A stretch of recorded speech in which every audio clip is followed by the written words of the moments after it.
Timing 6 o'clock. I'm going to call the Board of Health meeting to order. All members are present. Would everyone please stand and join me in the Pledge of Allegiance? I pledge allegiance to the flag of the United States of America and to the republic for which it stands, one nation, under God, indivisible, with liberty and justice for all. Thank you. You may be seated. Is that sound coming? Yeah, I don't know. I was just going to have them pulled up, but Huh? that's fine. I was going to have people pull the chairs out. But Is something playing on that, or is it just I know, recording? something is making a sound. yeah, I think we have a previous meeting. The last time it was my phone, but I turned the audio down on it, so it was Okay. something else. All right, we'll roll with it. We'll figure it out. Anyways, moving on. First item on our agenda for the evening are announcements from the Health Department. Chris, I'm going to turn that over to you. Did you want to bump up a comment, or? Not yet. Okay, I want to go into the discussion items and we'll bump them up. gotcha. All right, real quick for announcements, I don't know if people have heard, but the CDC released the new guidelines for COVID today, which is basically there are none. You just treat it like any other illness. Massachusetts has not yet adopted the CDC regs, so the current protocols for COVID are still in place for Massachusetts. That's it for announcements from the Health Department. Okay. Thank you. Any questions? No? All right. So moving Oh, into the. sorry, I do. Yep, go ahead. The trash tags, I saw you made a social media post. When is that like starting to roll out in terms of I'm inspections gonna and talk tagging? about that during correspondence. Oh, perfect. Yeah, Even so we better. will get to that. All right. Seeing nothing else, so like Chris mentioned, going into our discussion on action items, we're going to move public comment up because we have a few members from the public that wanted to make a comment. I invited them earlier today. For what this is in regards to, it's not an agenda item tonight, so we are going to allow them to speak. This is not a question and answer session or anything like that, so it's just a kind of say your piece on the matter, and we will move on to that. This will be a agenda item for the next meeting. So with that being said, if you want to come on up and sit here, just give us a name and your affiliation to the town, and why you're joining us. Thank you. Hi, my name is Sulas Patel. I'm the owner of Rosie's Liquors at 751 Bedford Street. And I appreciate you giving me the time to speak here. And actually, we were in here earlier, and Chris and Aaron were very helpful on this whole process of nip ban. So it's new to us, right? So we just came and asked questions, you know, what's going on, what's the status. So they were very helpful. They actually urged us to come here and speak, you know, to you guys. I'm glad there's not 500 people in the room. Public speaking is always my least favorite. I feel you. You're good. We're gonna make it super awkward for you. So So, I also own a liquor store in Plymouth. We went through the whole battle of banning nips, same thing in the town. Luckily, the residents of Plymouth supported in non-banning it. And I would say 3 major points, and I understand, you know, being an owner, I do have a financial interest, but even besides it, few things that I think, you know, you guys please would consider is, yes, we don't disagree that there is a nip problem, littering problem, right? But I think banning the nips is not really gonna solve it. One of the main reasons is Abington is surrounded by Whitman, Rockland, Holbrook, all these towns. Whitman actually tried banning the nips, they didn't go through. So all these towns are within 5 minutes of driving distance, right, from pretty much all our businesses. And knowing our customers, they can just go 5 minutes down the road, buy a sleeve or pack of nips, bring it here, they're still gonna throw it, right? And when it comes to litter, we still have coffee cups, right, whether it's plastic bottles. So we're never gonna ban water and coffee, I hope at least we won't. So, you know, I don't think it's gonna address the litter problem by banning the nips. The other reason is, one of the main, like I've worked a lot behind the counters, a lot of the people who do buy the nips are doing it so they can monitor their drinking. Unfortunately, there are a lot of construction workers, people come in suits, ties, whether it could be lawyers, hopefully nobody from the town hall. You know, they all come in here and they buy 1 or 2 nips on the way to the work back. So let's say if we decided to ban the nips, they're gonna buy half pints, right? So instead of people, having 1 or 2 drinks, in my opinion, it is gonna increase drinking and driving, you know, alcohol consumptions, which will lead to obviously a negative impact for the whole town and, you know, obviously surrounding towns as well. And third is, you know, all the stores here are local owned by family businesses, right? So, and knowing, you know, we discussed this with the other towns, and the majority of the people don't want it, and if they did, then we would not have the sales that we do, right? And it's just gonna impact, like overnight, it would devalue our business drastically. you know, let's say if we, starting on the first, they decided to ban the nips completely, just literally overnight, it would definitely hurt our valuation of the business.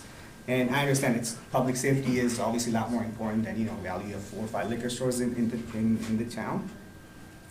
But because of, you know, I truly don't think it's gonna solve the, you know, trash problem, I guess, that we have. So please do reconsider, and, you know, I'm not sure the whole process that you did explain it to me earlier. So I guess if it does go to the next town, please consider at least, you know, I don't think it's the solution. It's gonna be, it seem like it, but I don't think it's gonna be in the bigger grand scheme of things. The problem's still gonna be there, because, you know, I guess the reasons I just mentioned. So yeah, please consider it. Cool. Any Thank you. questions I can answer? Just, this is getting brought up at town meeting, so we're not the ones instilling the ban, we're bringing it up, So I don't mean to jump on that, but, But- so what? just so we're- they understand. Yeah, so we're gonna put this on the next agenda Okay. as the thing. We have the opportunity still to rescind this if we want to by the next meeting. So that is an option for us too. Yes, that's So what we'd like to that's- consider. I that's- see, That's okay. on the table, so. I just wanna make sure it wasn't like just us, Yeah. it's the No, whole- we were trying to bring it to the whole 100%, town. yeah, you guys are doing Just wanna a make good sure job. everyone was on the same page, that's Yeah. all, yeah, thank you, When appreciate we were it. discussing earlier, like, Yeah. you know, you can have 5 people come, it's like, let's buy an ice cream. You guys probably don't want it, I don't want it, but Yeah. it's your job to bring it Yeah, up, which I no, understand. yeah, you know. I just wanted to make Obviously, sure it this was is not understood, personal or yeah, anything. no, you're good. But, you know, because of the reasons, hopefully it makes sense that, you know, Yep. it's gonna hurt overall, then help the situation. Yeah, Yeah, All right? Right. Any thank you, questions? Thank you. no. thanks. Thank you. Is there anybody else, has something they wanna add or in addition on this? Can I say something for the points for us? If you do, come on up, just say your name and your affiliation with the town. Hi, my name is Ravi Patel. I'm from Billy's Liquors, right across from the Walmart. And same thing you were saying, basically, you know, this will not solve the problem. You know, instead of singling out one specific industry for the plastic and everything, for the litter, I think we should look at overall issue. And not only that, all the business will go to the neighboring towns, you know? Not just only nips, I think everything else in general. People just won't buy nips at other stores and they'll shop other things. They'll be buying everything at the other stores. And I think the other major problem is I'd rather have plastic as a litter than glass, because the next size up, most of the products are made in glass. So people are not just gonna ban, not just gonna throw out, people who have a habit of throwing out nips, they also have a habit of throwing out glass. So I think glass will be far more issue thrown on the floor, I mean, on the roads and everything, you know? Mhm. That's a good point. And as he said, you know, there's just not nips, it's coffee cups, chips bags, cans of soda. We find that a lot everywhere we go. So I think we should look at the overall picture of how to get a solution to the whole litter issue instead of singling out one specific industry and focusing it on that, you know?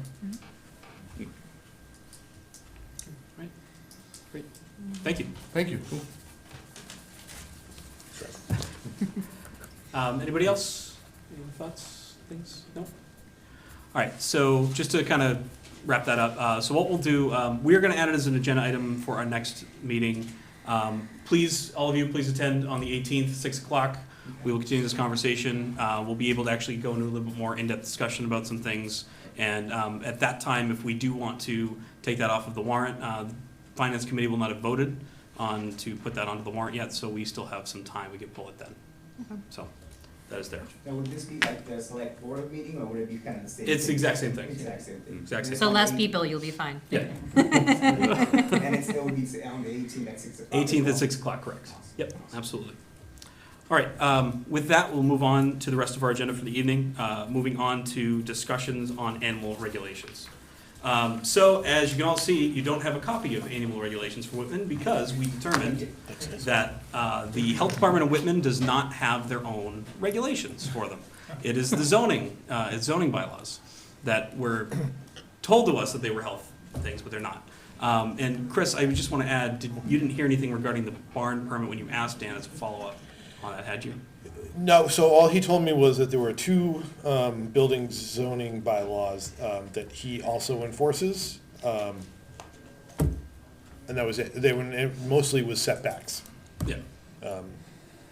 Why? But they had no specific stable regulations. Right, and when you go to Whitman's website, you can't find any of that information. So while Joe did give us a very good example of what Yeah. could be a good regulation for us to work with, it doesn't seem to exist in the format that we were expecting it to, Okay. which is making it kind of hard to come up with a starting point. There's, I'm just looking up now. I know I saw it under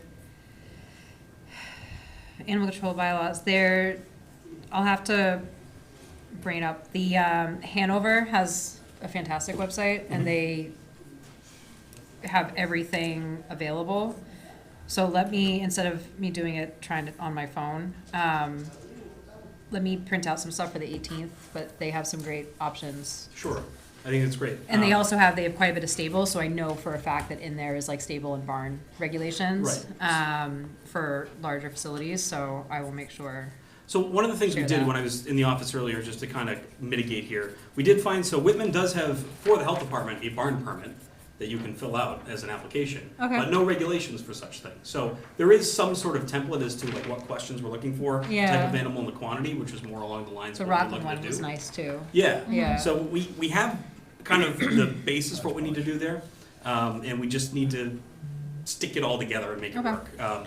The other part of it was too, I had Chris print out a copy because we were looking on Plymouth's website for something else, and we determined horse stable regulations is also something that if we're finding this is becoming too difficult, that's the thing we need to focus on at the end of the day. I thought it was going to be easier by spearheading with animals because there should have been more examples, and clearly that is not the case. So we can always scale back and go to what we need to do Yeah. just to get us into compliance with what we need to get at. But All right. you know, we could, at the very least, if we can find a way to make barn permits work, so that we can kind of have that minimum standard, that's good, we know what's in the town, and we can throw this as a part of it. That's, I think, what the end game is. So, basically a whole lot of nothing at the moment. We gotta get some answers from places, so Hanover, I think is a good place to look. I guess Yeah. Rockland, let's look into that as well. They Yeah. have I poultry, can, but put not that information. stable. I can send you guys a copy of the Plymouth stable regs, if you want, because I took a look at those. Those were Yeah, fairly they- straightforward and not too Right, and I'm involved. happy to, and I pass this copy down too, if you wanna kind of peek through, but And then if we move The, out of South Shore, I know like I saw like Shrewsbury, Bolton, like Central Mass has quite a few options as well. Mhm. So, you know, if we're willing to move out of our territory for examples, there's plenty in Central Mass as well and like North Shore that have them available on their sites. yeah, absolutely. So- I think the big thing, you know, the further west we go, the further agricultural centric we Yeah, get, so that, so but I like think Bolton, we. Shrewsbury is like, they're not even a right to farm, so it's Right. like, you know, Yeah, it's gonna be something like similar to that is- us, yeah. Right, exactly. So I'm sending those down, feel free to take a look. They're pretty straightforward though. You know, as far as what we want to regulate, I don't think we need to be crazy with. We only have two ish stables that are yeah. private in town, so it's not worth spending a ton of time just on that if it's something we can throw together rather quick, so. Any other discussion, thought on that?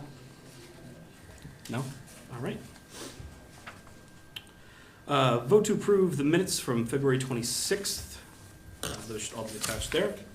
I'll make a motion to approve the minutes as written of February 26th. Motion to approve the minutes of February 26th as written. Do I have a second? Second that. Clay? Second, Clay, I looked at you first. Any further discussion? All in favor? Aye. Opposed? Those are passed. Health agent report.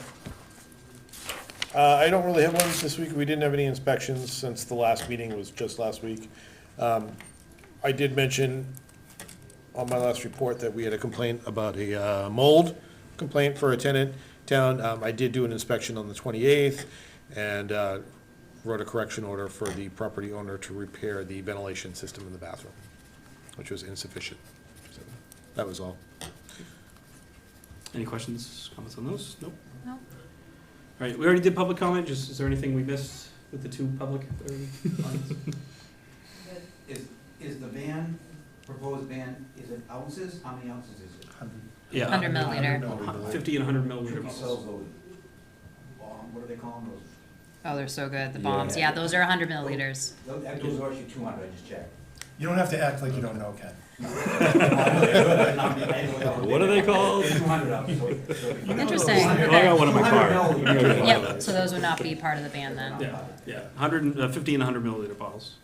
Ellen, do you have anything? Just want to make sure, I don't want you to feel included. All right, correspondence. All right, so we got quite a bit of feedback this past week. We posted on social media the stickers, the trash stickers. And of course, when people have a little bit of information, they tend to go insane before they get the full information. So I wanted to clear up a few things here tonight. We usually don't respond to social media, but I think there was enough interest that I would like to at least take an attempt to clear up the misinformation. The health department is not hiring a trash inspector. The sticker inspections would be done by our current trash drivers and our recycling education and enforcement officer, who we hired many months ago and is part of his job. We have a grant, a recycling dividend program grant that we apply for every year. Last year, we received $9,000. We're hoping to get more this year. Part of that grant requirement is that we are enforcing recycling and have somebody spending 20 hours a week on that. Whether it's education or physically going out and looking at trash barrels, we need to dedicate 20 hours of that position to doing that. This is also not, and the board knows this is not a new regulation. The board did not pass any new regulations. These are regulations that went into effect when we switched to automated trash systems some, I don't know, 15 years ago. Nothing has changed at all. All we're doing is re-implementing something that we had stopped doing for a while. It's not a cash grab. The town, the health department, the Board of Health is not looking to find people and get money. That's a last resort. What we're hoping to do is educate people and ultimately save the town money. Because the two problems that we have right now, when items go into recycling that don't belong there, that recycling is contaminated and it doesn't get recycled. It ends up in a landfill. Fortunately, Abington's got a pretty good track record so far from what I hear, where we take our recycling, that ours is fairly clean, but contaminated loads go into the trash. So we need to avoid that. Second, ultimately, although I do appreciate that large households can produce a large amount of trash, if we're more conscientious about what we're throwing out, what we're purchasing to begin with, and the amount of waste that we're making, that is the only way, and literally the only way, we will ever reduce the cost of trash in this town. We currently spend $1.3 million a year on our trash contract. That cost is going to go up. When more landfills begin to close, that cost is going to go up significantly. And we are budgeted for $1.5 million. Once we go over that, your property taxes are going to go up. There's no other way to pay for trash, or you get no trash service. We're going to go as pay as you throw. I know those are not attractive options for anybody. That's not what we want to do. So really, the only realistic way is to reduce our tonnage, which is what the cost is. We pay per ton. So that's the idea. By looking at what's going in the trash and trying to get a handle on it, we can do some targeted education, work with people, and maybe all together we can have some impact here. So that's the hope. Nice. Two things on that. One, can you remind everybody at home what the enforcement structure is on that? What are the three things that happen? So those are in place. Currently, the trash regulations in town stipulate that the first offense, you get a warning sticker on the barrel. The second offense is a warning sticker again, and your trash is not picked up or recycling. And the third time is a fine of $50. After that, it goes up to $100, and then continues to be $100 after each of that. So, I mean, you would hope if you get a sticker on your trash and it says, "Don't put this in there," you don't do that, and that's the end of it. But we do have a procedure in place if it continues. People can purchase, like if they're constantly having crowning of their trash, they can purchase a second barrel as well, correct? Yeah, and a few people have mentioned it used to be with the recycling that you were monitored for a while to check on your recycling. That was when we provided a free second barrel because the town was actually getting paid for recycling. The cost of disposing of our recycling is almost the same as trash at this point. So you can obtain a second trash barrel or recycling barrel. It's $150 up front, and then $75 a year due every July 1st. The other thing as well, we did see a lot of comments coming in about shredded paper and people saying that it's not in the regulations, so that it's an issue. I did ask the health department, under the section that talks about recycling, specifically for plastic, it mentions that plastic bags aren't included in the plastic that can be recycled, or it's plastic film, whatever it is, that we include shredded paper under paper, as shredded paper cannot be recycled, but it can be composted or thrown in the trash. So, Yeah. just to clarify that just because it says paper doesn't mean it's paper, just because it doesn't say the word shredded paper doesn't mean it's just okay. So we'll clarify that out and hopefully kind of dispel some of the stuff that's. And it been can be recycled, it just can't be curbside recycled. So bag it in your trash or put it in your compost. Compost pile works really well with the shredded paper. Yep. Actually had somebody come in last week and buy a composter after they saw the post, so. Composter, we have compost bins available at the health department for $35. Those big black ones. Yep, Earth Machines. Is there any other questions, correspondence to share, anything of that nature? With that, that is the end of our agenda. We have a motion to adjourn. Motion to adjourn? Motion to adjourn by Kevin, do I have a second? Second. Second Katie. All in favor? Aye. Opposed? We are adjourned.